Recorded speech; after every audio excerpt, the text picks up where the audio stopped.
Peace and blessings, family. It's your girl Sony back again with another one. I had to come back because that last video messed me up. My spirit is still messed up, but it is what it is. Life is not perfect. We don't edit over here. And I tell you, when God tells me to do something, I do it. I do it. If you know anything about me, I am always going to follow God. Listen to the message, not the messenger.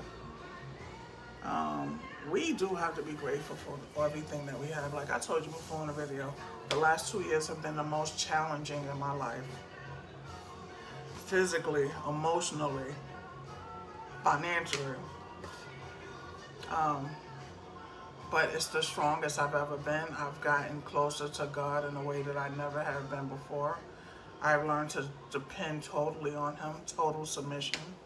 I had to fight the enemy toe to toe. And I'm still standing, only by the grace of God. My life is nowhere near where I thought it would be. As a child, certain things you will and won't do. I have done everything, almost everything in my life that I said I would never do. Yeah, I did almost everything I said I would never do. Never do this, never do that, never do this, never do that.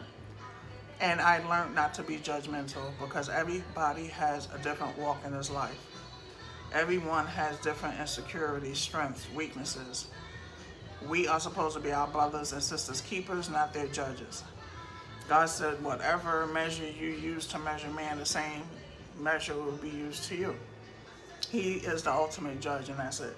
All we're supposed to do is to adhere, help, assistance, guidance, protection.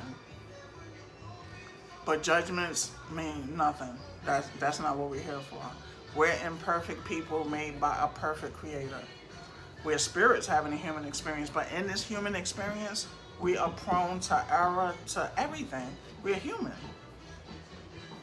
And I'm still messed up off of the first video, but I had to make a comeback because I felt myself crying. I felt myself crying for the people who will never hold their children again, who will never hear their voices. And we have to always be in remembrance. See, I hold on to stuff like that because it makes my life much more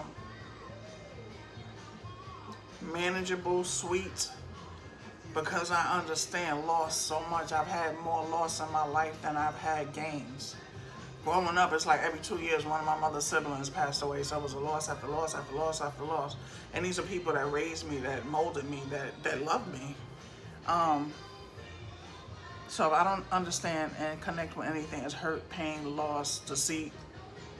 God has healed me, and He's still healing me because this healing journey is a lifetime.